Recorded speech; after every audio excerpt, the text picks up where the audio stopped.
Salam. Biz SAF 2025 mexatronika kateqoriyası üzrə Golden Brain komandasıyıq.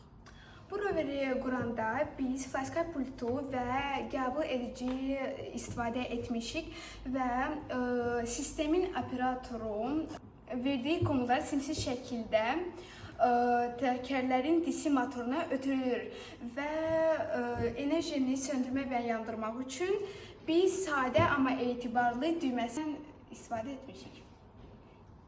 Təkərlərin hərəkətini təmin edən servo motorları istiqamətini və sürətini tənzimləmək üçün daxildə yerləşən ESC motor kontrollərindən istifadə edirik. ESC pultdan gələn siqnalları qəbul edərək hər bir servo motora uyğun gərginlik göndərir. Bunun sayəsində idarə olunur.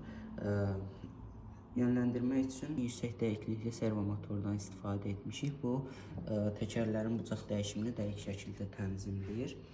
Bütün bunlar roverə həm sabitlik, həm də real vaxtda nəzarət imkanı verir.